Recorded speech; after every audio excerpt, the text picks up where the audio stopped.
The stagecoach groaned into dry willow like a weary beast, its wooden bones protesting every turn of the wheels. Dust, the color of rust and fine as flour, rose in a suffocating cloud, clinging to everything. From inside the rocking coach, Eleanor Vance felt the heat press against her, a physical weight that promised no relief. She clutched the smooth, worn wood of her mother's traveling box, its familiar weight a small anchor in this vast, sun-bleached land. The coach lurched to a final stop, and the door was thrown open, revealing a street shimmering under a relentless Arizona sun. She descended the steep iron steps, her black traveling dress already feeling like a woolen blanket in an oven. The town was a collection of raw timber buildings squinting at each other across a wide, rutted street. The air was thick with the smells of horse, hot leather, and the faint, bitter scent of sagebrush. Eleanor held the box in one arm and her small reticule in the other, taking a moment to gather her bearings. She was a stranger here, a fact as plain as her modest, buttoned-up attire. A sudden jostle from behind, a quick, almost apologetic touch, and then nothing. She thought little of it. A common clumsiness in a crowded disembarking. It was only when she reached for her purse to confirm the coins for her lodging that she found it gone. A cold knot of panic tightened in her stomach. The jostle had not been an accident. Her money, every last cent she had to start her new life, had vanished into the dusty air. Inside the Coyote Saloon, the air was cooler and smelled of stale beer, sweat, and sawdust. Sunlight struggled through the grimy windows, cutting hazy yellow bars through the gloom. At a round table in the center of the room, Colt McAllister raked in another pile of chips, his face a mask of casual indifference. He was the master of this domain, the owner of Mustang Ridge Ranch, and a man who played cards with the same cool confidence he used to manage a herd of wild horses. His dark hair was a little long, curling over the collar of his shirt, and his eyes the color of a stormy sky. Missed nothing. Across the table, Silas Boone watched him, a thin smile playing on his lips that did not reach his cold, assessing eyes. Boone owned most things around Dry Willow, from the silver mine that scarred the nearby hills to the man who served as the local judge. He was a man who collected power the way other men collected stamps. The final hand was dealt. The betting was fierce, a silent battle of wills fought with colored clay chips. Colt laid his cards down without ceremony. A full house. A collective sigh went through the men watching. Boone's smile tightened for a fraction of a second before he pushed his own losing cards into the muck. Colt gathered the substantial winnings, his movements economical and sure. He stacked the coins and bills into a neat pile. Then, leaning back in his chair, he looked directly at Silas Boone, his voice carrying easily through the suddenly quiet saloon. He announced his intentions for all to hear, that from this day until the first rains of the season blessed the dry earth, he would not let his heart get tangled up with any woman. He was making a wager against love itself. He pushed a heavy leather pouch of gold coins to the center of the table, a public bet, a declaration of his own untouchable freedom. Silas Boone considered the bag of gold. Then Colt's steady gaze, he saw the challenge for what it was, a matter of pride, a currency as valuable as gold in this territory. Boone nodded slowly, his eyes glinting. He accepted the bet. The saloon erupted in a chorus of laughter and jeers. Men clapped Colt on the back, their jokes loud and rough. A cowboy betting against love was a story they would tell for weeks. Colt simply nodded, his expression unreadable, the architect of his own emotional solitude. He left the saloon a short time later, the heat of the afternoon hitting him like a physical blow.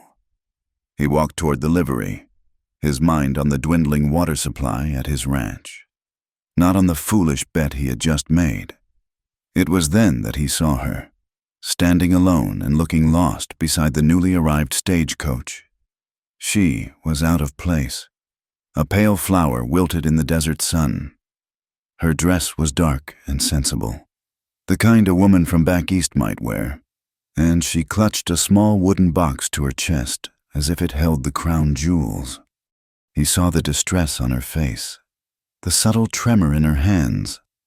He was not a cruel man, merely a private one who had learned to guard his thoughts. He stopped a few feet away from her, tilting his hat back. He offered a comment, his voice laced with a dry humor, that she looked about as comfortable as a long-tailed cat in a room full of rocking chairs. He meant it to be a harmless observation, perhaps even an opening for her to ask for help. Eleanor looked up at him. His shadow fell over her, a welcome but startling reprieve from the sun. He was tall, broader than she had expected, with a face that seemed carved from the landscape itself, all sharp angles and sun-weathered lines. She saw the confidence in his stance, the hint of amusement in his gray eyes. Her own troubles felt immense, a mountain she had to climb alone, but her pride was a stubborn companion. She replied with a quiet politeness that her comfort was her own concern, but she thanked him for his observation. There was no plea in her voice, no hint that her world had just been upended by a common thief. She would not be a damsel in distress for this self-assured stranger. Colt was taken aback. He was used to women who either flirted openly or shrank from his direct gaze. This one did neither. She met his eyes with a steady, quiet dignity that was as unexpected as a spring rain. He felt a flicker of respect and an equal measure of curiosity. He shrugged, a gesture that said the choice was hers, and continued on his way to the stables, the image of the composed woman with the wooden box lingering in his mind. Sheriff Ada Pike stepped out of her office, a shotgun resting in the crook of her arm. She was a woman who had earned her badge through sheer grit and a refusal to back down. She surveyed the street, her eyes narrowed against the glare. She saw Eleanor standing by the coach, and her expression softened with a hint of concern. Ada walked over, her stride long and purposeful. She had bad news, and she delivered it without preamble. The drought was getting worse, the creeks were drying up, and the Miller's Spring, the most reliable source of water in the region, was becoming a point of contention. Silas Boone had been buying up land and water rights, squeezing the smaller ranchers. Her words were a warning to the whole town, a foreshadowing of the trouble to come. Sss, Eleanor listened, her own problems momentarily forgotten. She had come to Dry Willow to open a school. The old, abandoned church had been promised to her for the purpose. But the sheriff's words painted a grim picture of a community on edge, a place where survival was a daily struggle. Then the reality of her own situation returned with crushing force. She confessed to the sheriff that her purse had been taken. She had no money, nowhere to stay. The hope that had carried her all the way from Missouri felt as brittle as a dry leaf. Sheriff Pike's face hardened with anger at the news of the theft, but she could offer little more than a promise to look into it. There were no spare rooms at the boarding house, and no funds to help a newcomer. Just as Eleanor felt the last of her resolve begin to crumble, the sky began to change. The brilliant, unforgiving blue was consumed by a roiling wall of brown. The wind, which had been a hot, gusty breath all day, rose to a mournful howl. A dust storm was coming, one of the savage gales that could strip paint from a wagon and blind a man in seconds. People scrambled for cover, doors slamming shut, the street emptying in an instant. Eleanor stood frozen, the wooden box her only shield. Suddenly, a strong hand gripped her arm. It was the cowboy from before, Colt McAllister. His face was grim, his eyes fixed on the approaching wall of dirt. He did not waste words on pleasantries. He told her to come with him now if she did not want to be buried alive. He pulled her along, his grip firm but not rough, toward the wide, dark opening of the livery stable. They stumbled inside just as the storm hit, plunging the world outside into a roaring, sandy twilight. The wind shrieked through the cracks in the walls, and the air inside the stable grew thick with the dust that forced its way through every opening. The stable was filled with the warm, familiar scents of hay and horse. Several animals shifted nervously in their stalls, their eyes wide in the gloom. Colt led her to a relatively clear space between two stalls, away from the main door. He released her arm, his attention on the storm. Eleanor's heart was pounding, a frantic drum against her ribs. In the chaos, she had stumbled, and the latch on her wooden box had sprung open. Its contents spilled onto the dusty floorboards. She knelt quickly, her hands fumbling to gather the precious few belongings she had: a worn Bible, a packet of her mother's letters, and a bundle of folded papers tied with a faded ribbon. Colt turned, his gaze falling on the scattered items. He knelt to help her, his large hands surprisingly gentle as he picked up the papers. For a moment, his eyes caught the elegant script on the topmost document. It was a deed, old and yellowed with age. The words Miller Spring leapt out at him, clear even in the dim light. Before he handed the papers back to her, he said nothing, his face giving no indication that the name meant anything to him. But a seed of connection had been planted, a thread between the woman with nothing and the man who had just bet he wanted no one. Outside, the wind howled its fury, trapping them together in the quiet dark. The dust storm howled itself into exhaustion, its fury slowly giving way to an eerie, gritty silence. The air in the stable was thick and tasted of raw earth. Outside, the world was painted in a uniform shade of reddish-brown.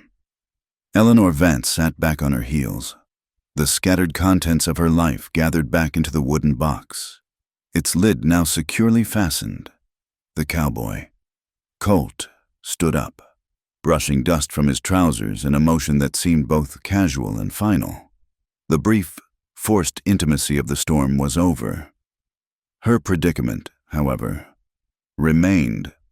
He looked at her, his gray eyes shadowed and difficult to read in the gloom. He had seen the name on that paper, a name that was the source of a growing feud in this valley, and it was in the hands of a woman who was penniless and alone. His mind, accustomed to calculating odds and reading opponents, worked quickly. He could not leave her to the non-existent charity of Dry Willow, and there was the matter of that deed. He made a decision, framing it as a transaction, a piece of business that would suit them both. He told her that he had a problem.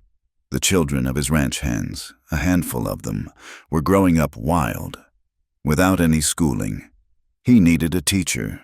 She, he stated plainly, needed a place to stay and meals to eat until she could sort her affairs. He proposed a trade. She could come to Mustang Ridge, and in exchange for room and board, she could teach the children for a few weeks.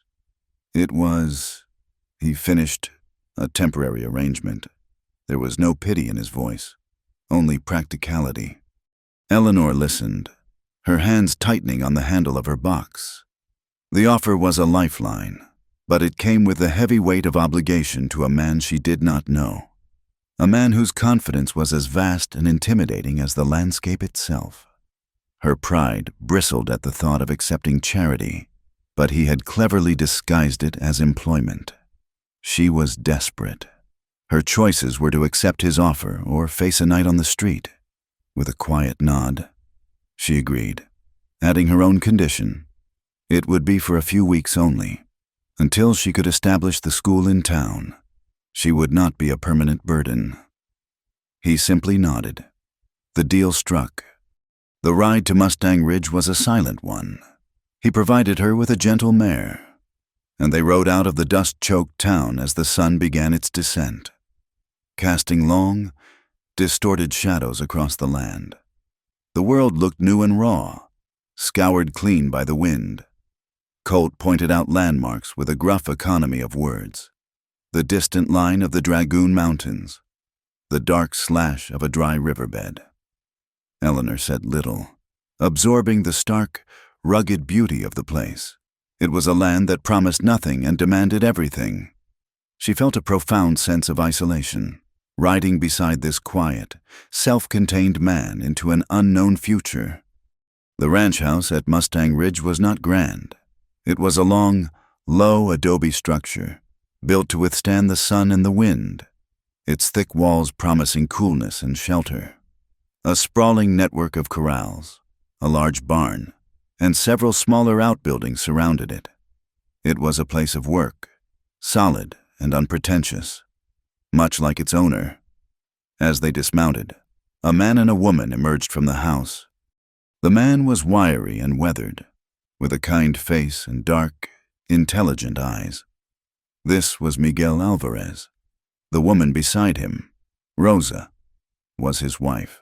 Her hair was pulled back in a severe bun, and she wiped her hands on her apron as she studied Eleanor with a gaze that was both welcoming and intensely discerning. Colt made the introductions briefly. Eleanor Vance was the new teacher for the children. She would be staying for a while. Rosa's expression softened, and she ushered Eleanor inside, her voice a warm, musical counterpoint to the harshness of the land. The inside of the ranch house was simple and clean, with dark wooden furniture, woven blankets on the walls, and the lingering, comforting smell of wood smoke and cooking. Later, they all sat down to a dinner of beef stew and fresh cornbread.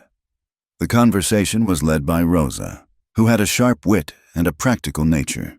She questioned Eleanor gently about her journey, her family, and her plans.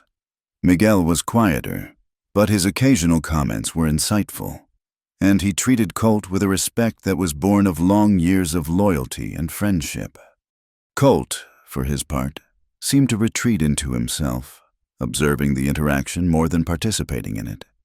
He watched Eleanor as she answered Rosa's questions with a quiet, unwavering honesty. He noticed the way she held her shoulders, straight and proud. Despite the weariness in her eyes, he felt a pull of curiosity he could not deny, a desire to know the story behind her composure. After the meal, Rosa served coffee. It was black and potent, brewed over the fire. Miguel took a sip and grimaced theatrically. He declared, in a solemn tone, that Rosa's coffee was a trial sent to test the souls of mortal men. He said it was as bitter as dogweed and twice as strong. Rosa swatted at him with her apron, and the good-natured bickering brought a small, genuine smile to Eleanor's face. It was the first time Colt had seen her smile, and it was like a brief glimpse of sunlight in a cloudy sky. The moment passed, but it left an impression on him. A crack in the wall of indifference he had so carefully constructed. A few days later, 2 riders approached the ranch. They were not cowboys from a neighboring spread. They carried themselves with a different kind of authority, a swagger that spoke of working for a man who owned the law. Eleanor was holding an impromptu lesson for 3 children on the shaded porch of the bunkhouse, their small heads bent over a single, precious slate. She saw the riders before Colt did. He met them in the main yard, his stance relaxed but wary. The men claimed to be carrying a message of welcome from Silas Boone, a neighborly inquiry about how Colt's wells were holding up in the drought. The words were polite, but the intent was as sharp as a spur. They were scouting, taking stock of his water supply, their eyes lingering on the steady flow of water from the pump that fed the horse troughs. Colt answered their questions with a cool civility, his responses giving away nothing. He offered them a drink of water, a gesture of hospitality that was also a subtle display of his resources. They drank, their eyes moving over the ranch, and then they left, their mission accomplished. Eleanor watched the exchange, a knot of unease tightening in her stomach. She did not understand the complexities of the situation, but she understood power. She had seen the way Silas Boone's name silenced the saloon, and she saw the barely veiled challenge in his men's eyes. She was living under the roof of a man who had a powerful enemy, and she was beginning to understand that in this dry land, water was a weapon.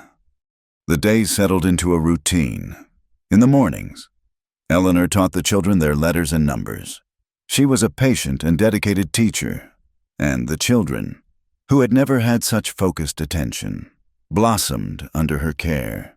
In the afternoons, she helped Rosa in the kitchen or with the mending.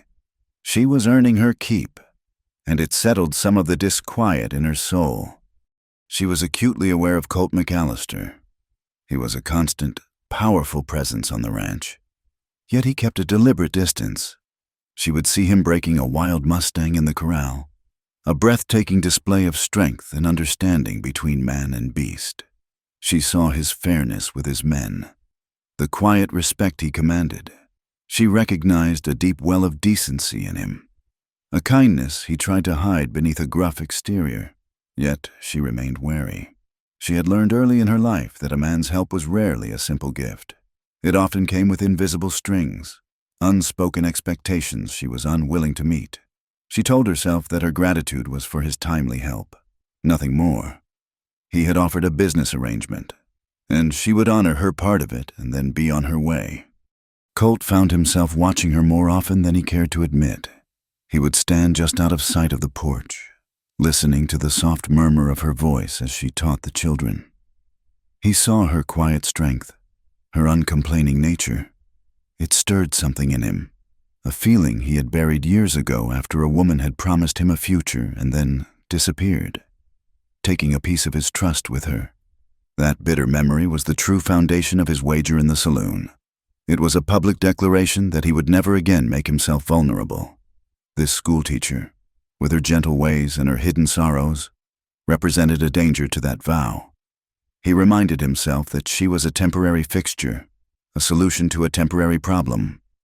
He had a bet to win. One evening, unable to sleep, Eleanor lit a small oil lamp in her room. The ranch was quiet. The only sounds, the distant call of a coyote and the soft sigh of the wind. She felt a wave of loneliness, a deep longing for the familiar world she had left behind. She opened her mother's wooden box, needing the comfort of its contents. She read a few pages from the worn Bible, then untied the faded ribbon from the bundle of her mother's letters, rereading the graceful, looping script. Finally, she picked up the other papers. She had only glanced at them before. There was the deed, the legal language dense and unfamiliar. But tucked beneath it was a folded, hand-drawn map. The paper was brittle with age. It was a survey of a plot of land, with notations about elevation and boundaries. In the center of the plot was a carefully drawn symbol of a spring, with lines indicating the flow of water. She studied the names of the surrounding landmarks, the shape of the hills, the curve of a dry creek bed. A cold dread washed over her as she recognized them. They were the same features Colt had pointed out to her on their ride from town. She was looking at a map of Miller's Spring, the document in her hands. The last tangible piece of her mother's legacy was the claim to the very water that was the source of the growing conflict between Colt McAllister and Silas Boone. She was no longer a bystander in their silent war. She was standing on the battleground itself.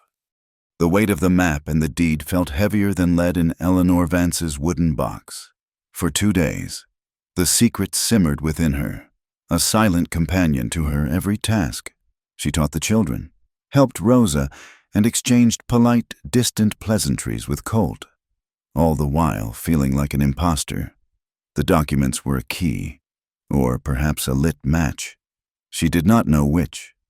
To reveal them to Colt felt presumptuous, a sudden insertion of her own troubles into his dangerous feud with Silas Boone. But to keep them hidden felt like cowardice. She needed information, a piece of the history of this place from someone who was not a party to the dispute. An opportunity came during the weekly supply run to Dry Willow. Rosa usually went alone, but Eleanor offered to accompany her, citing a need for some thread and a desire to see the town again under less frantic circumstances. Rosa agreed, her sharp eyes missing nothing of the subtle tension in Eleanor's posture. While Rosa was in the general store haggling over the price of flour, Eleanor slipped away. She had asked for directions to the blacksmith, and she found the smithy at the far end of the street, its wide doors open like a dark mouth. The rhythmic clang of a hammer on an anvil was the heartbeat of the place. Inside, a stout, white-haired man with arms like tree limbs was shaping a glowing horseshoe. This was Jesse Moran, known to everyone as Dr. Moran, a man who could set a bone as skillfully as he could shoe a horse. a rare and valued combination on the frontier. He stopped his work as she approached, wiping a grimy hand on a leather apron and giving her a kind, inquisitive look. Eleanor introduced herself as the temporary teacher at Mustang Ridge.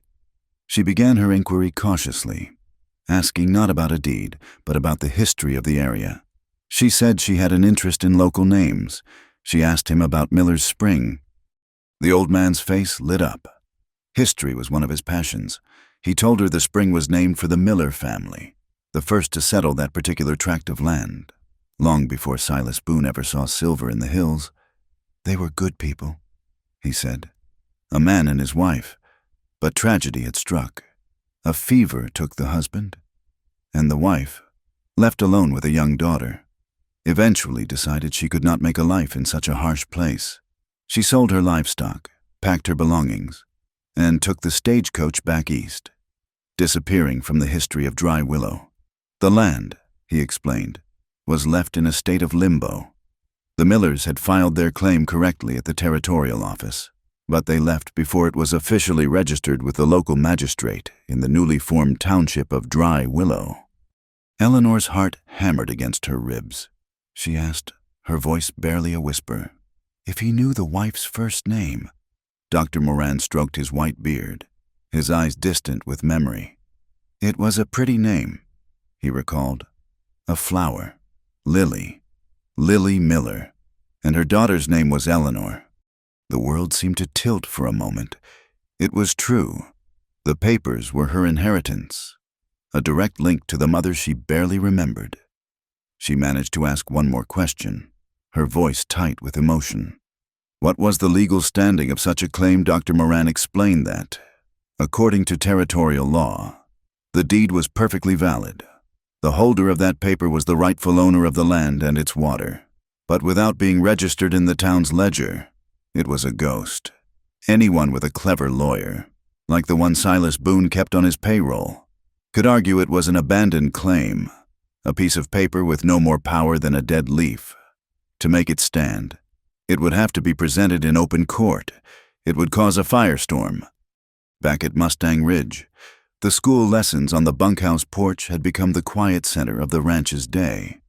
Eleanor had 3 steady pupils, 2 quiet boys, sons of a ranch hand, and a bright, freckle-faced girl named Ellie Mae.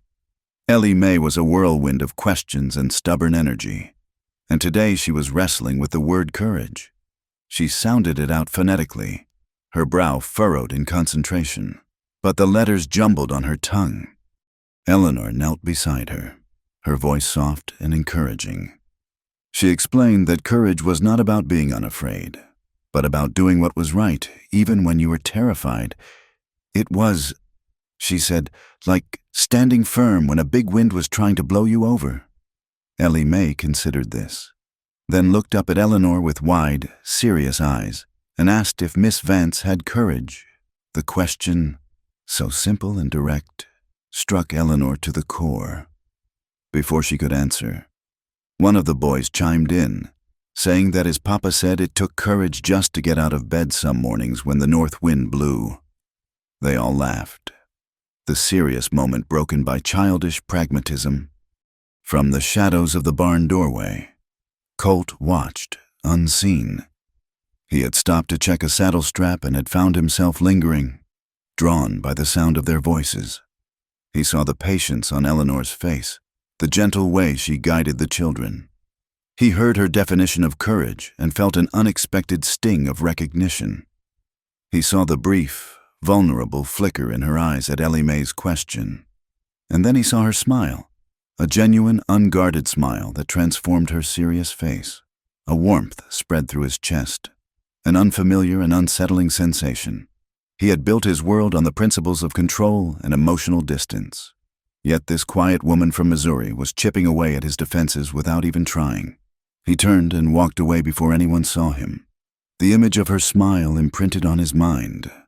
The truce over the water was broken a week later. Colt and Miguel were riding the northern fence line when they found a herd of 100 cattle bellowing with thirst. A small, secondary creek they relied on for watering that section of the range had been dammed with rocks and mud, a crude but effective blockage. The tracks around the dam were fresh. They belonged to Silas Boone's men. Colt's face was a thundercloud, his jaw tight. This was a direct provocation. He did not ride to Boone's ranch looking for a fight. Instead, he rode into Dry Willow, straight to the sheriff's office. Sheriff Ada Pike listened to his report, her expression grim. She rode out with him to the dam, her shotgun resting across her saddle. She saw the evidence and understood the game Boone was playing. He was testing Colt's resolve, strangling his resources, trying to force him into a mistake. The next day, Sheriff Pike rode out to Miller's Spring, where a crew of Boone's men were camped, ostensibly to survey for a new mine shaft. She delivered her warning in a voice that carried over the wind. Miller's Spring was a contested resource, and until the court ruled on the water rights, any man who interfered with the natural flow of that water would be answering to the law, not to Silas Boone. Her words were a line drawn in the dust, a temporary and fragile barrier against a powerful man's greed. That night, Eleanor sat in her room, the deed and the map spread before her under the soft glow of the lamp. Dr. Moran's words echoed in her head. She held the power to end the dispute, to give Colt the legal weapon he needed. But what would it cost her? She imagined standing up in a courtroom, a room full of rough, staring men, presenting her claim.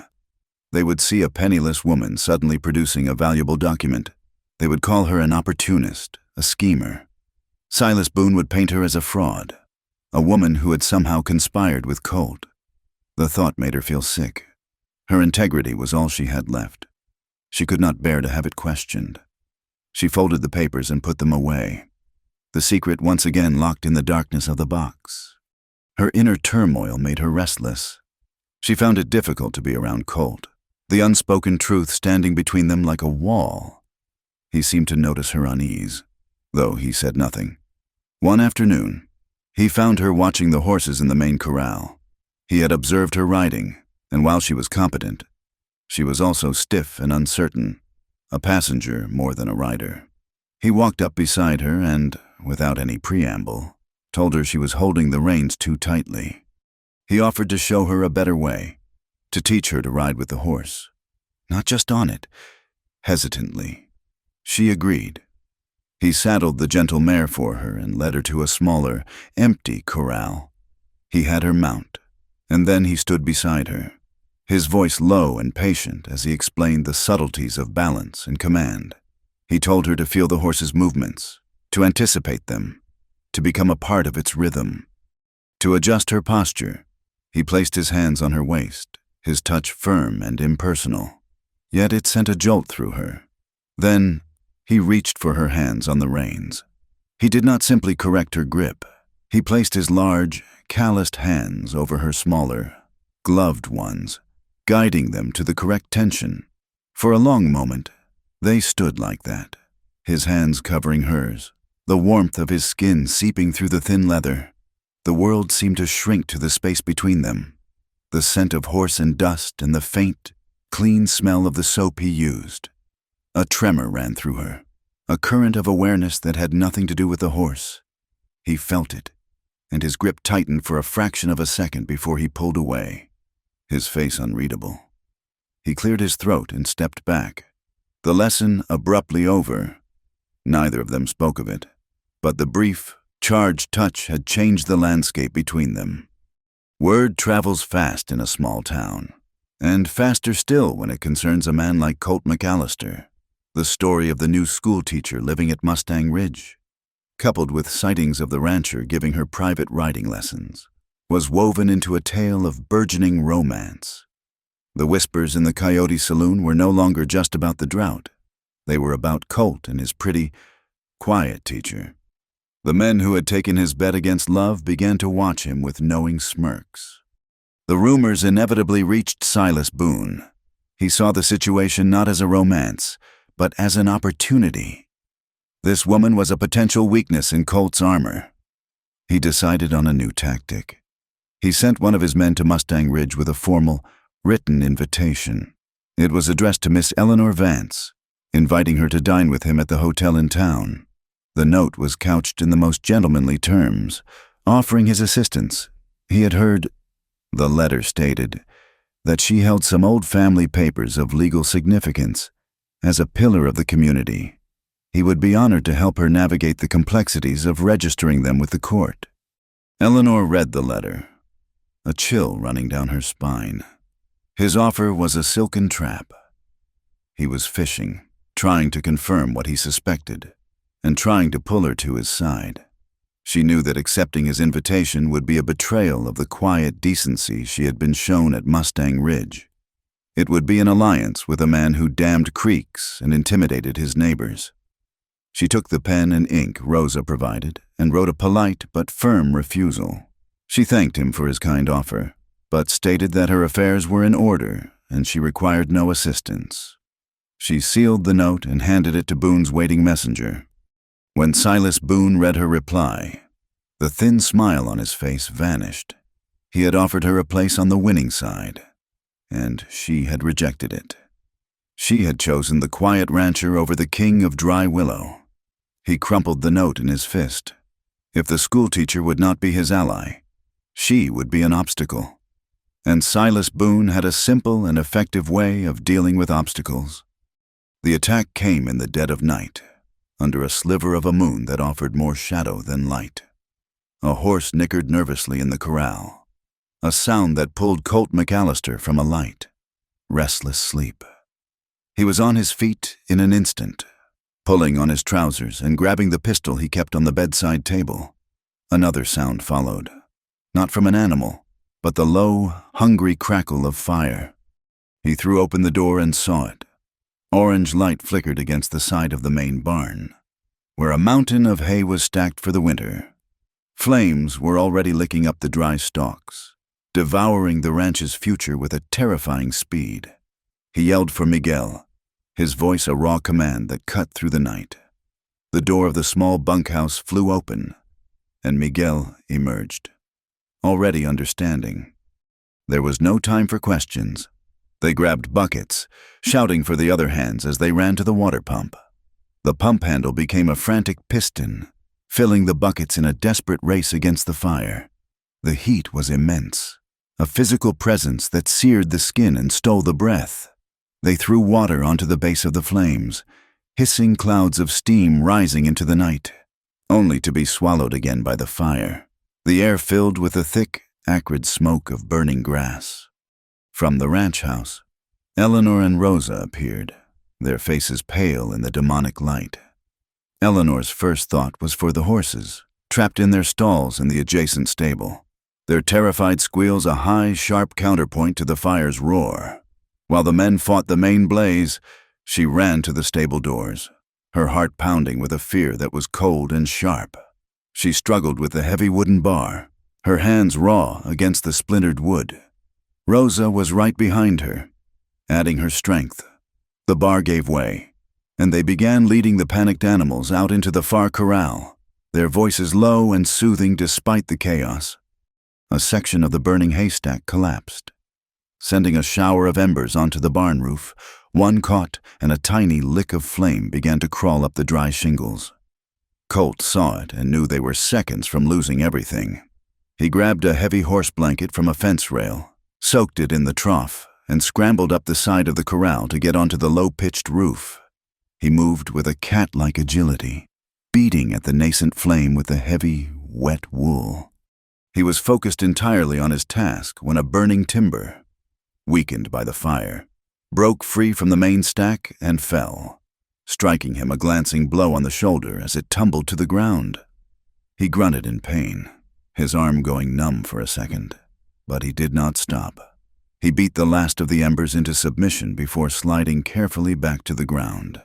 The immediate danger was over. The hay was a total loss, a smoldering, blackened heap, but the barn and the stables had been saved. It was only then, as the adrenaline began to recede, that the pain in his shoulder asserted itself. A sharp, insistent throbbing. He leaned against the corral fence, breathing heavily. Eleanor approached him, her face smudged with soot, her eyes wide with concern. She saw the dark tear in his shirt, and the blood that was beginning to seep through. She told him he was hurt. He tried to brush it off, saying it was just a scratch. But when he moved his arm, a sharp intake of breath betrayed him. Rosa, ever practical, took charge. She sent Miguel to check on the other hands and then firmly instructed Colt to come into the house, in the kitchen, under the steady glow of an oil lamp. Eleanor gently helped him out of his ruined shirt. It was not a scratch. The end of the timber had left a deep, ragged gash in the muscle of his shoulder, an ugly wound that was still oozing blood. Rosa brought a basin of hot water, carbolic soap, and her sewing kit. She looked at Eleanor and then at the needle. She confessed that her hands, steady enough for mending a shirt, trembled at the thought of stitching skin. Eleanor looked at the wound, then at Colt's pale, set face. She had helped the doctor back home on occasion, and her nerves were steady. She told Rosa she could do it. So they sat at the kitchen table, the rest of the ranch sleeping the sleep of the exhausted. Eleanor cleaned the wound with a focus that was absolute, her touch gentle but firm. Colt sat perfectly still, his jaw clenched, watching her. He could feel the warmth of her breath on his skin, could smell the faint scent of soap and smoke that clung to her. The world shrank to the small circle of lamplight, to the sight of her bent head, her brow furrowed in concentration. She threaded the needle, her movements precise. She told him this would hurt. He just nodded, his eyes never leaving her face. She made the first stitch, her own breath held tight in her chest. He did not flinch, though she saw the muscles in his neck tighten. Stitch by careful stitch, she closed the wound, her proximity to him a tangible thing, a current of awareness that flowed between them in the quiet kitchen. She was intensely conscious of the bare skin beneath her hands, of the strength in his shoulders, of the fact that they were alone in the sleeping house. But she pushed the thoughts away, holding onto a professional calm as if it were a shield. When she was finished, she bandaged the wound tightly, her work neat and clean. Their eyes met, and for a long moment, the silence was filled with everything that had not been said. She finally broke the contact, murmuring that he should get some rest, her voice a little unsteady. The next morning, Colt rode into Dry Willow for supplies to begin rebuilding. His shoulder was a dull, throbbing ache, a constant reminder of the night before.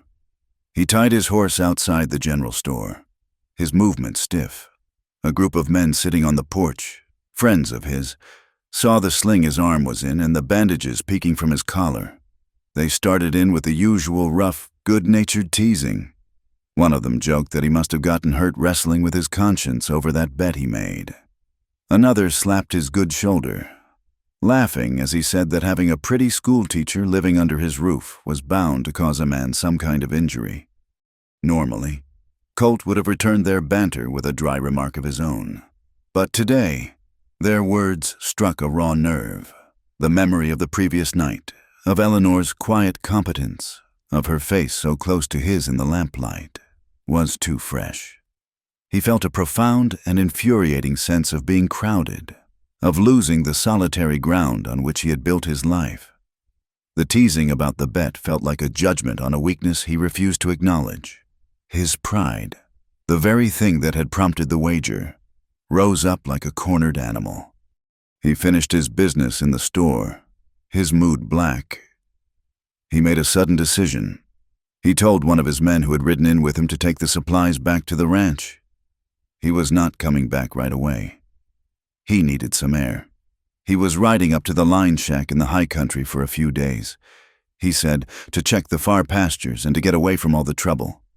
He meant the trouble with Boone, but in his own mind, the word encompassed the unsettling presence of Eleanor Vance as well. He rode out of town without a backward glance, pushing his horse toward the hills. Back at the ranch, Eleanor heard the news of his abrupt departure. A cold knot of worry formed in her stomach.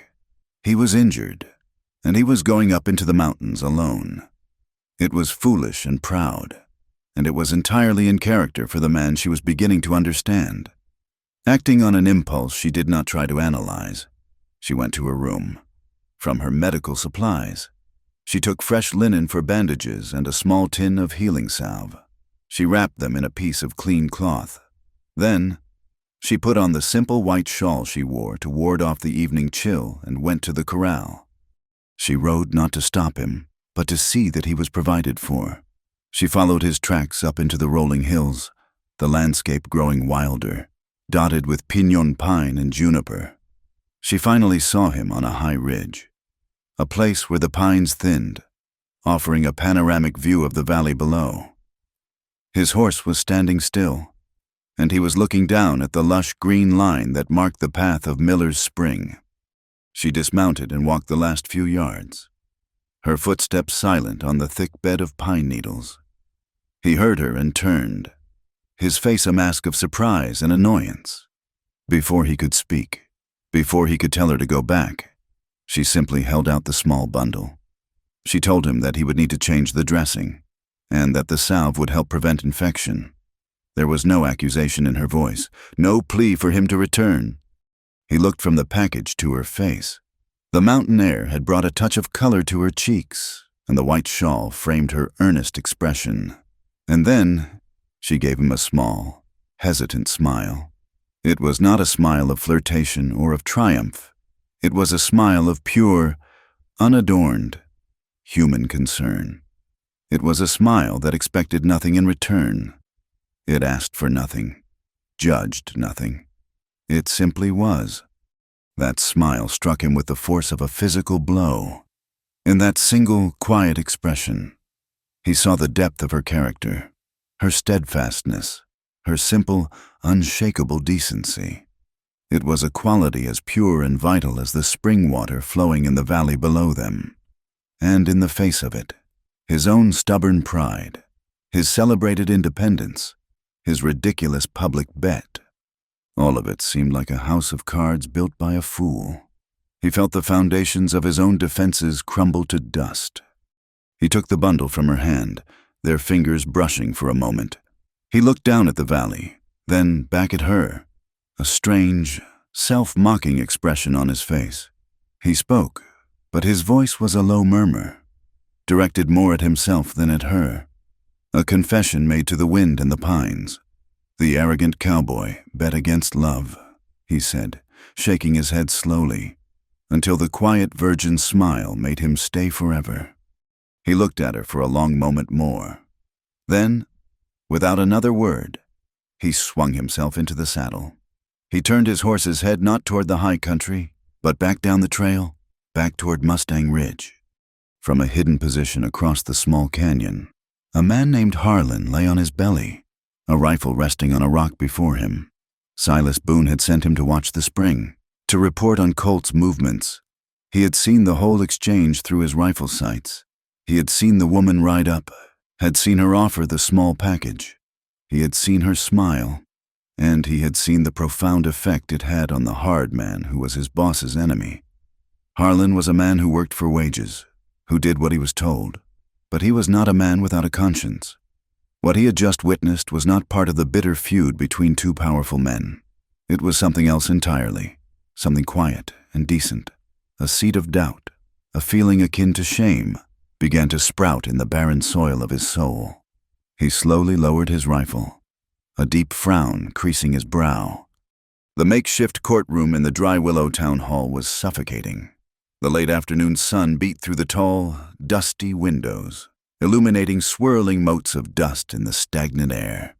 Every bench was packed with ranchers, townsfolk, and miners, their faces grim and beaded with sweat.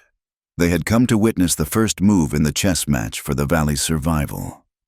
Eleanor Vance sat beside Colt McAllister, her hands folded tightly in her lap, the wooden box containing her mother's deed resting at her feet. She felt 100 pairs of eyes on her, and she fought to keep her expression neutral, her back straight.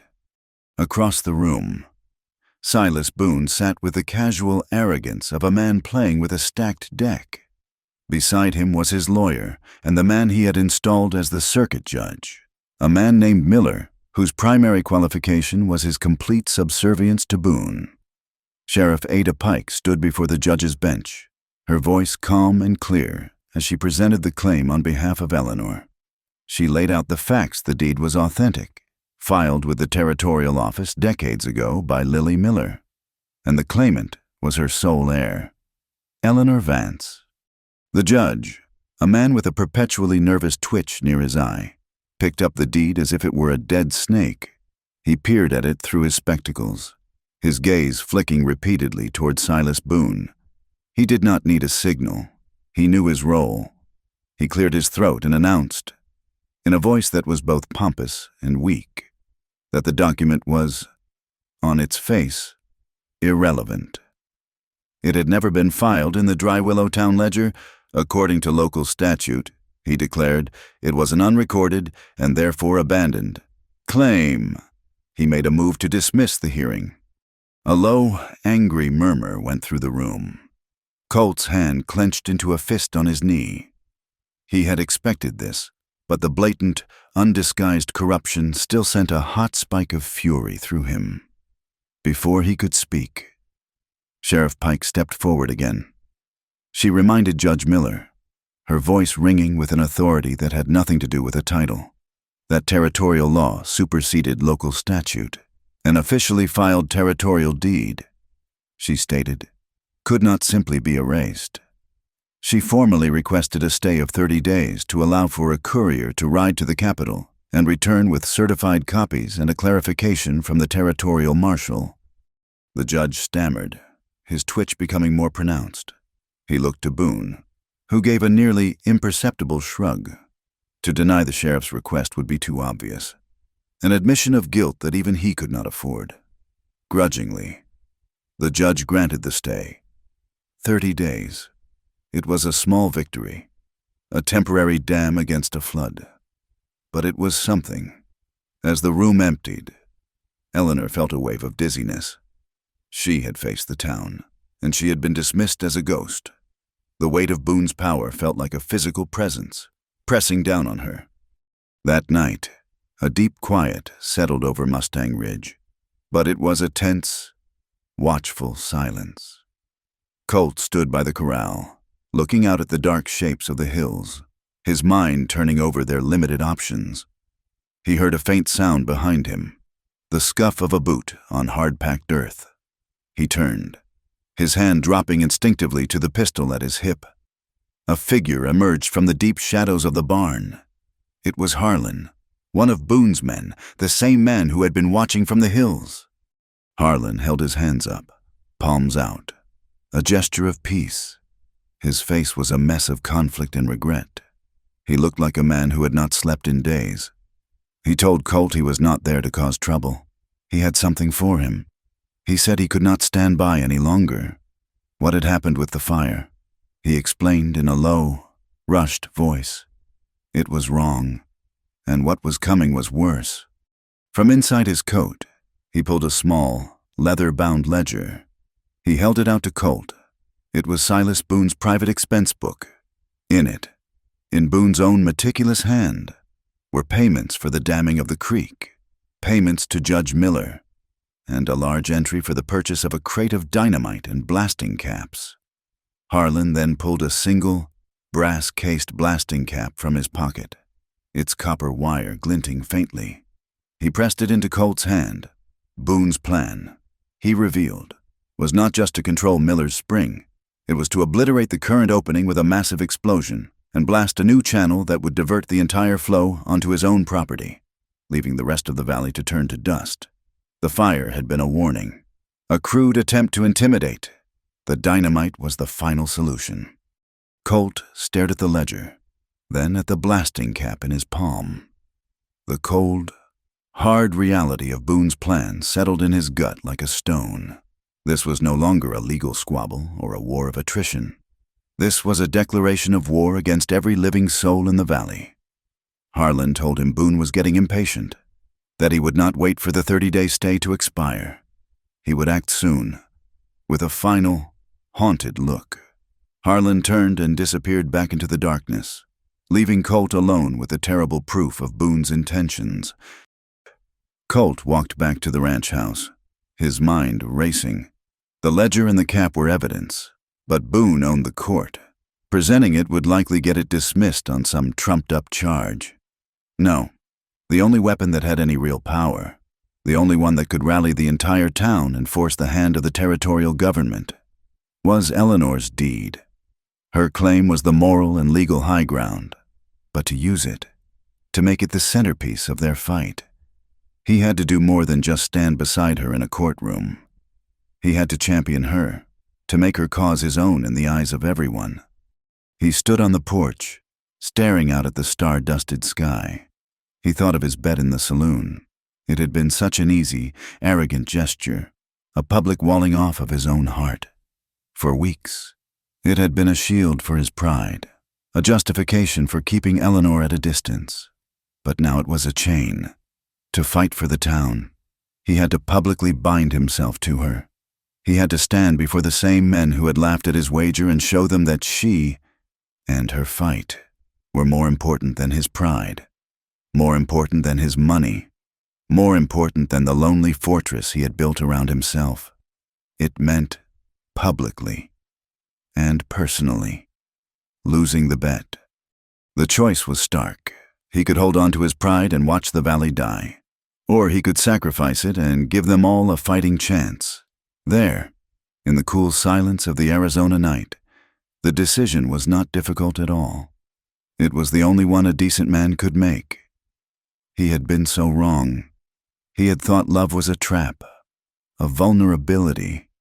He was beginning to see that it was the only thing that gave a man the courage to fight for something larger than himself.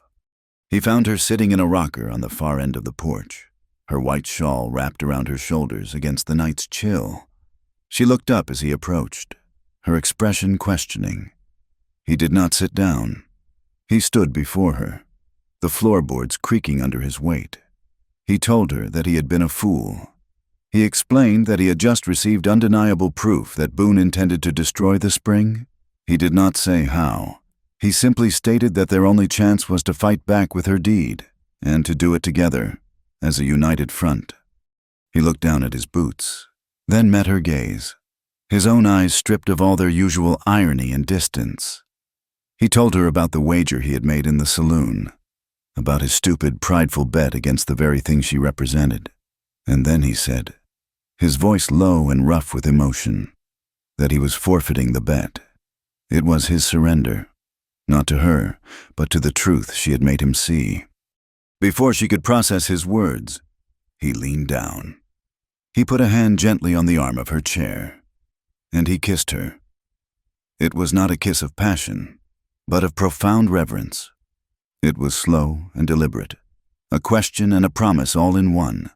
It tasted of dust and coffee and a deep, unspoken apology. For a moment, Eleanor was perfectly still, her mind reeling. Then, a wave of understanding and a deep, resonant warmth washed through her. She lifted a hand and placed it flat against his chest, over his heart. She could feel its steady, powerful beat beneath her palm. When he pulled back, their faces were still close in the starlight.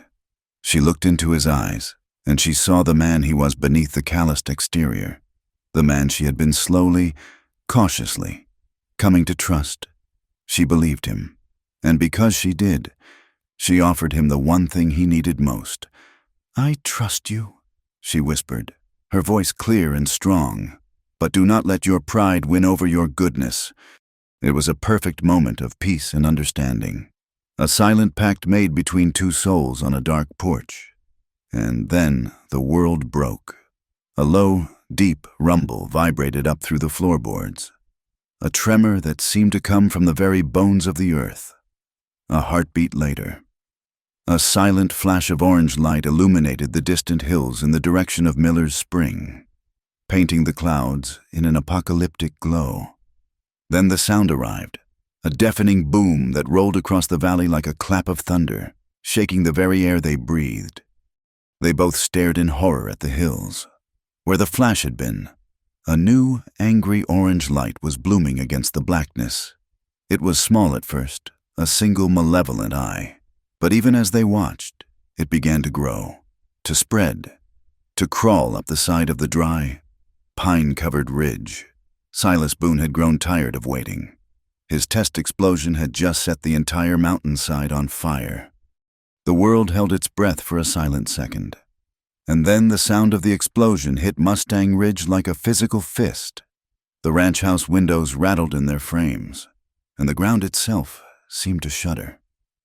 Colt and Eleanor stood frozen on the porch, their brief, tender moment shattered by the violent orange blossom on the distant ridge. The fire, born of dynamite and greed, began its hungry crawl through the tinder dry pines. There was no time for shock. The instincts of a lifetime took over Colt. He was already moving, shouting for Miguel, for every hand on the ranch. The time for caution was over.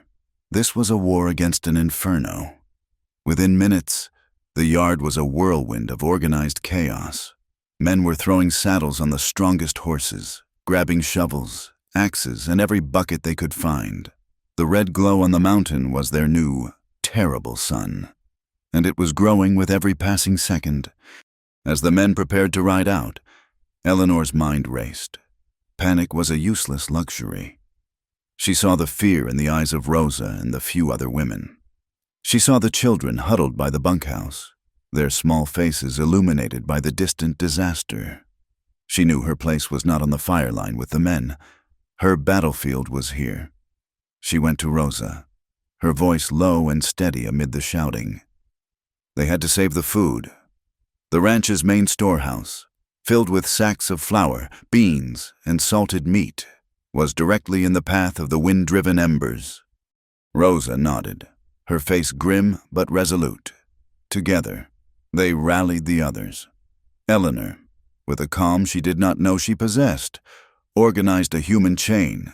The older children, their fear giving way to a sense of urgent purpose, helped carry the smaller sacks. They worked in the hellish, flickering light, their lungs filling with the smell of burning pine resin. The smoke was a stinging presence, and soon a fine gray ash began to drift down from the sky, dusting their hair and shoulders like a macabre snow. Meanwhile, Colt, Miguel, and Sheriff Ada Pike, who had arrived from town with a posse of grim-faced volunteers, were leading the charge into the furnace. The heat rolled off the mountainside in waves, so intense it was hard to breathe. The roar of the fire was a constant, deafening presence, the sound of 1,000 freight trains. Their plan was desperate to create a firebreak. They had to clear a wide swath of land ahead of the fire's advance, robbing it of fuel. It was brutal, hellish work. Men with axes hacked at the low brush, their faces slick with sweat and black with soot. Colt and Miguel rode their most sure-footed horses, dragging felled logs to widen the gap. The leather of their saddles grew scorching hot, and their horses, eyes rolling with terror, fought the rains, their instincts screaming at them to flee. Colt's world narrowed to the fire, the smoke and the searing pain in his bandaged shoulder. Every swing of the axe, every pull on the reins, sent a fresh spike of agony through him. But he ignored it, pushing his body to its absolute limit. He worked with a cold, focused fury, his thoughts a single, repeating litany: stop the fire, save the valley, protect what was his. Hours bled into one another. The sky to the east began to pale, but the smoke blotted out the dawn, creating a false, terrifying twilight. The firebreak was holding, a raw, ugly scar on the land. But the fire was a living beast, probing for any weakness, sending out tongues of flame to test their defenses. They were exhausted, their muscles screaming in protest, their water canteens long since empty. As the main line of the fire was finally checked, Colt knew the fight was not over.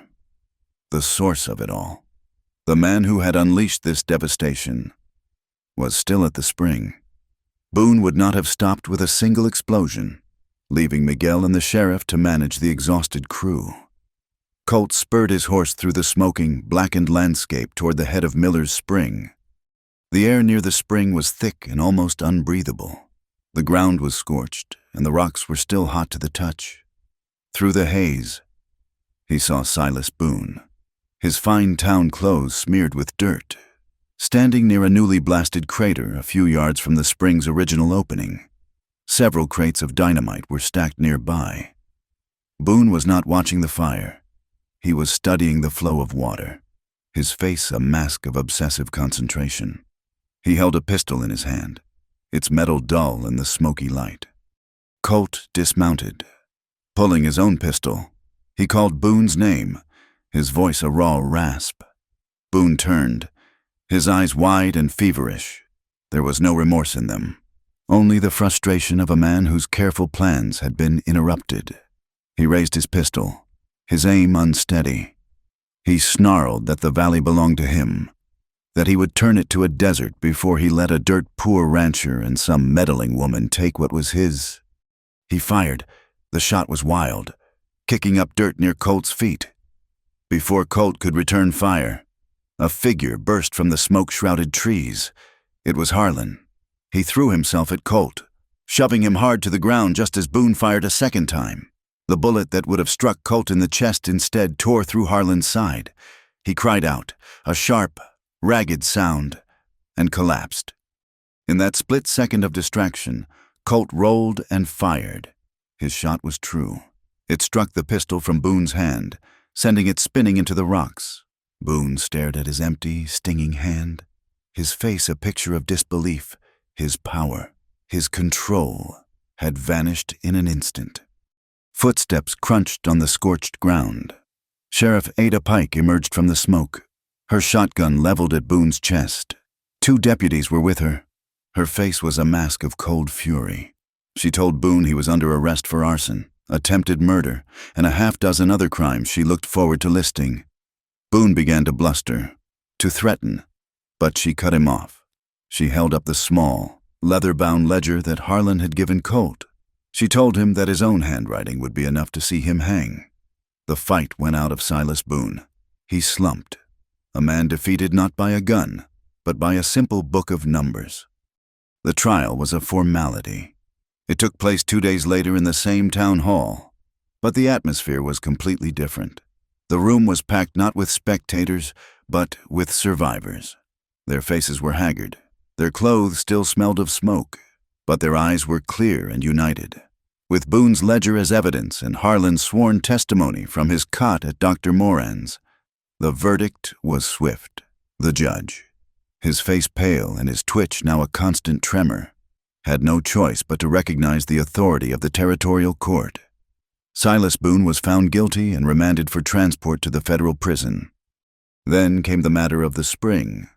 The judge, his voice now deferential, officially recognized the deed held by Eleanor Vance as the sole and binding claim to the Miller property and all its water rights. A wave of applause started, but Eleanor rose to her feet, and the room fell silent. She stood before them, not as a wealthy landowner, but as the quiet schoolteacher they had come to know. Her voice, though soft, carried to every corner of the room. She told them that the spring was a gift, a source of life for everyone. It could not belong to one person. She announced that she was placing the deed and the water rights into a trust, to be managed by the town council. Its primary purpose, she declared, would be to fund and supply the new school. The town and its ranches, including Mustang Ridge, would have fair and equal access to the water forever. She was not taking ownership. She was giving it back to the community that had, in its own gruff way, taken her in. For a moment, there was stunned silence. Then, one old rancher stood up and began to clap. Another joined him, then another, until the entire room was on its feet. The sound of their applause, a thunderous, heartfelt roar of gratitude and respect. Later that evening, as a soft, cleansing rain began to fall, Colt found Eleanor standing on the porch of the ranch house, looking out at the steaming, blackened hills. The fire was finally out, leaving behind a landscape of devastation and the promise of new growth. The immense pressure of the past few days, the fire, the confrontation, the trial, had finally caught up with her. She was trembling, a fine, uncontrollable shudder that ran through her entire body. Colt came and stood beside her. He said nothing. He simply removed his heavy denim jacket, its fabric still carrying the faint scent of smoke, and wrapped it around her shoulders. He pulled her close, and she leaned against him, drawing strength from his solid presence. The rain whispered on the roof, a gentle, soothing sound. He looked down at her, at the top of her head resting against his chest, and he knew, with a certainty that settled deep in his bones, that his life as a solitary man was over. He had lost a foolish bet, and in doing so, he had won everything that mattered. He lowered his head, his lips brushing her hair, and whispered that they had a lot of rebuilding to do. He said he figured it was time they started building a proper home, together. The wedding was not held in a church. The old church was now the new schoolhouse, a place of future beginnings. And this day felt like it needed a space that had borne witness to their whole story. They were married under a small grove of tall ponderosa pines on a ridge overlooking Mustang Ridge, the same ridge where a quiet smile had turned a man back from the lonely trail. The fire had spared this small patch of green, leaving it an island of life in a landscape of black and gray. From this vantage point, you could see the first tender shoots of new grass already pushing through the ash, a testament to the land's resilience and their own. It was a wedding built by the community. There were no engraved invitations, only a shared understanding. Trestle tables, borrowed from the saloon, were laden with food. Rosa Alvarez, her face beaming, had baked a mountain of her famous cornbread. Other women from town and the surrounding ranches had brought roasted chickens, bowls of beans, and simple cakes dusted with precious sugar. Jesse Moran, the doctor and blacksmith, had brought a small keg of beer, which he dispensed with the same sober care he used for dispensing medicine.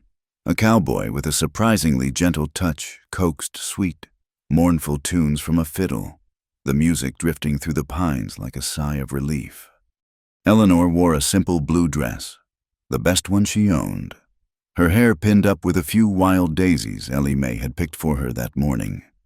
She had never felt more beautiful. Colt stood beside her, not in a suit, but in a clean shirt and his best trousers, his freshly cleaned boots planted firmly on the earth he had fought so hard for.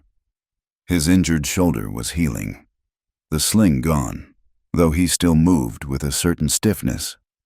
He looked at Eleanor, and the usual guardedness in his gray eyes was gone, replaced by a deep, quiet reverence that made her heart feel impossibly full. The circuit preacher, a thin, earnest man who passed through Dry Willow twice a year, performed the short ceremony. He spoke of new beginnings and of finding shelter in a storm. But the real vows were the ones Colt and Eleanor exchanged with their eyes, a silent acknowledgement of the fire and fear they had walked through to find their way to this quiet, sun-dappled place. As the small gathering began to celebrate, a figure approached them, moving slowly, leaning heavily on a wooden crutch. It was Harlan. His side was bandaged, and his face was pale, but his eyes were clear. He stopped before Eleanor, his gaze fixed on the ground. He had refused to testify against Boone in exchange for leniency, insisting on serving a short sentence for his part in the arson. Sheriff Pike had arranged for him to be here today before he was taken to the territorial jail. He finally looked up, and the shame in his eyes was profound. He spoke to Eleanor, his voice low and hoarse. He told her he was sorry, for the fire, for the fear he had caused. He said that he had seen a lot of bad things in his life, and done his share of them, but that seeing her on the ridge that day, with her simple kindness, had made him remember that a man could choose a different path. The words were simple, scraped raw from a place of deep regret. Eleanor looked at him, at this man who had been her enemy, and she felt no anger, only a deep, sorrowful pity. Grace was a spring in the desert, and she offered it freely. She told him that she forgave him, and that she hoped he would find his better path. Colt, who had been standing silently beside her, put a hand on Harlan's good shoulder. He told him that a man who can admit he was wrong is a man worth something. It was an absolution of a different kind, a quiet acknowledgement from one man of the West to another. Harlan nodded, his throat too tight for words, and then he turned and hobbled away, leaving the past behind him. In the week that followed, the old church was reborn. The men from Mustang Ridge, along with volunteers from town, replaced the fire-damaged shingles on the roof and put new glass in the window frames. The women scrubbed the floors and polished the old wooden pews until they shone. It buzzed with the energy of a shared purpose. On the day before classes were set to begin, Eleanor went to the schoolhouse alone. It was quiet, smelling of fresh sawdust and beeswax. She walked to the large window that looked out toward the mountains.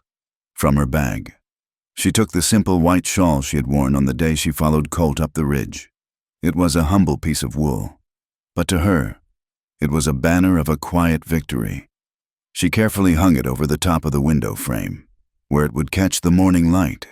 It was a symbol of hope, a reminder that courage was not the absence of fear, but the simple act of showing up with kindness in your hands. Colt called their trip to the high country a honeymoon. There was no grand hotel, no journey on a train. Instead, they packed 2 horses with supplies and rode up the trail toward the line shack he had once fled to in a fit of pride. The landscape was a tapestry of black and green. The fire had left its scars, but the recent rains had worked their magic, and a vibrant, almost electric green was pushing up through the charred earth. The air was clean and sharp, scented with pine and wet soil. The line shack was a small, one-room cabin, built of sturdy logs, with a stone fireplace and a simple cot. It was rough and primitive, but it was clean, and the sound of a nearby creek bubbling over stones was the only music. It felt like the most peaceful place on earth. As night fell, a chill crept down from the high peaks. Colt built a fire, the flames leaping and dancing, casting a warm, flickering glow on the rough-hewn walls. They ate a simple meal of bread and cheese, sitting on a thick wool blanket before the hearth. They talked for hours, their voices low in the intimate quiet. He told her about the woman who had broken his trust years ago, not as an excuse, but as a simple statement of fact, a piece of the map that had led him to her. She told him about her quiet, lonely life in Missouri, about her devout mother who had dreamed of this rugged land and passed that dream down to her daughter in a wooden box. They were filling in the empty spaces, building a bridge of shared history. Later, as the fire burned down to glowing embers, a different kind of quiet settled between them. The air was charged with a gentle, unspoken question. For Eleanor, her faith and her past had created a boundary around her, a line she had never considered crossing before marriage. For Colt, his past had taught him to take what he wanted, a lesson he was now determined to unlearn. He was a man rediscovering the language of patience. He reached out and gently touched her cheek, his calloused thumb tracing the line of her jaw. His touch was a question, not a demand. He looked into her eyes, and he saw not fear, but a deep, trusting calm. He leaned in and kissed her, a slow, tender exploration, a conversation spoken without words. He was learning the map of her trust, and he moved with the care of a man in a sacred place. His patience was a quiet gift, the most profound declaration of love he could have made. In the warm, fire-lit cabin, surrounded by the vast, silent wilderness, they came together not with the fury of a wildfire, but with the gentle, life-giving certainty of a spring rain. The next morning, Eleanor awoke to the smell of smoke and a string of muttered curses. She sat up, wrapped in the blanket, and saw Colt hunched over the small stove, trying to make coffee in a battered tin pot. He was a man who could command a herd of wild horses and face down a gunman without flinching, but he was utterly defeated by a handful of coffee grounds and a small fire. He finally poured a cup, the liquid a murky, suspicious-looking brown. He took a tentative sip and his face contorted. "Dogweed," he muttered, shaking his head in disgust. Miguel was right. It's as bitter as dogweed. A laugh bubbled up inside Eleanor, a pure, joyous sound that filled the small cabin. She could not help it. The sight of this powerful, capable man so thoroughly humbled by a simple domestic task was a moment of perfect, unscripted comedy. He looked over at her, a sheepish grin spreading across his face. He had lost another wager. He held up his hands in surrender. "All right," he said, his voice full of mock defeat. "You win. From now on, you make the coffee." She smiled, a slow, happy smile that reached all the way to her eyes. It was a small thing, a silly moment, but it felt like the foundation of their new life, a partnership built on shared laughter and the easy grace of knowing when to surrender. The first real rains of the following autumn arrived not as a violent storm, but as a soft, persistent whisper. For days, a gentle gray sheet of water washed the dust from the world, slicking the streets of Dry Willow to a rich, dark mud, and turning the fire-scarred hills a startling shade of emerald green. It was the rain Colt had once bet against, and its arrival now felt like a blessing, a final, cleansing absolution. 1 year had passed, a year of sweat, calloused hands, and shared purpose. The town of Dry Willow was subtly transformed. The most visible change was the schoolhouse. No longer the abandoned, dilapidated church. It was now the proud heart of the community. Its roof was sound, its windows gleamed, and a fine new bell, purchased with funds from the town's water trust, hung in the small belfry. From its open windows, one could hear the daily music of children's voices reciting their lessons, led by the steady, patient cadence of Eleanor McAllister. The school was her domain, a kingdom of slate boards, chalk dust, and blossoming minds. From the schoolhouse door, you could see the other great change. A sturdy, stone-lined reservoir had been built near the mouth of Miller's Spring, and from it, a network of wooden aqueducts and pipes carried life-giving water to the town and the surrounding ranches. It was a monument to cooperation, built by the same hands that had fought the fire. The spring, once a source of bitter conflict, was now a shared wellspring of prosperity. The political landscape had settled, too. Sheriff Ada Pike had stood for re-election and won by a margin so wide it was less a vote than a town-wide roar of approval. Her authority, forged in fire and backed by unwavering integrity, was absolute. Of Silas Boone, little was said. He was a ghost, a cautionary tale whispered to newcomers, serving a long sentence in a federal prison hundreds of miles away. His name was already fading from the land he had tried to break, and Harlan, the man caught in the middle, had found his own quiet redemption upon his release. Sheriff Pike had spoken for him, and he was given the job of forest ranger for the newly established territorial preserve. He now spent his days on horseback, watching over the recovering hills, a solitary guardian of the land he had helped to save from his own past. At Mustang Ridge, the ranch house had grown. Colt had built a new wing, with a large, bright kitchen and a proper bedroom with windows that opened to the east to catch the morning sun. It was a home now, not just a headquarters. It was a place filled with the smell of baking bread and the quiet sounds of a shared life. In the new kitchen, hanging from a small nail driven into one of the thick adobe walls, was a single blue poker chip. It was worn smooth from years of use, a relic from a different life. The other men, those who had been in the Coyote Saloon that fateful day, sometimes asked Colt about it, their questions laced with a friendly, knowing humor. They wanted to know if he was ever tempted to make another bet. He would just smile, a slow, easy smile that was new to him. He never was. The chip was not a temptation. It was a reminder. It was his testament to the folly of a prideful man who thought he could control the untamable currents of his own heart. It reminded him that the greatest winnings were not raked in across a card table, but were found in the quiet moments of an ordinary day. It was a lesson he had been a slow student in learning, but one he would never forget. He was a different man now, gentler, more thoughtful. The hard edges had been worn smooth, not by hardship, but by the steady, quiet influence of love. One clear afternoon, after the rains had passed and the world felt scrubbed clean, he and Eleanor rode up to the ponderosa pine grove on the high ridge. It had become their place. The view was breathtaking.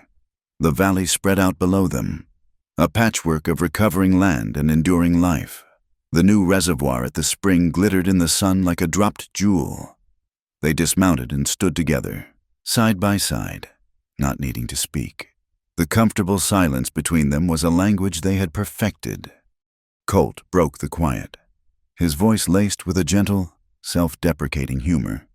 He gestured out at the sprawling vista, at the ranch, the town, the life they had built.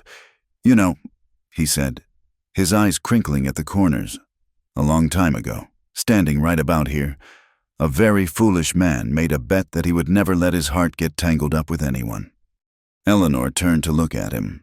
The breeze stirred a loose strand of her hair, and the afternoon sun lit her face. She did not say a word.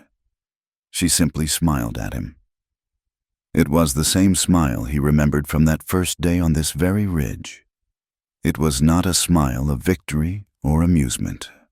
It was a smile of pure, unwavering trust, of quiet strength, of a deep and abiding love that asked for nothing and offered everything. It was the smile that had stopped him in his tracks and turned him for home. It was the smile that had saved him from himself. He felt the truth of that moment wash over him again, as powerful and as real as it had been a year ago. He reached out and took her hand, his fingers lacing through hers. "That smile," he said, his voice low and full of a quiet wonder that would never fade, "is what made me stay forever." They stood there for a long time as the sun began its slow descent, painting the sky in strokes of rose and gold. Below them, at Mustang Ridge, a bell rang, calling the hands in for supper. It was a sound of peace, of order, of a day's good work done. In the far pasture, a herd of mustangs, their coats gleaming in the last light, ran for the sheer joy of it, their hooves thundering a powerful rhythm against the resilient earth. Their wild freedom was no longer a symbol of Colt's lonely pride, but a beautiful part of the thriving, interconnected life of the ranch. The sun finally dipped below the horizon, and the first stars began to prick the deep velvet of the sky. No one wins when they bet against love. We only win when we dare to stand together. Thank you for listening to our story. Please comment with where you are listening from so we can all connect and share our thoughts. And remember to subscribe to our channel Wild West Night. Like the video, and support us further by pressing the hype button so this story can be heard by more people.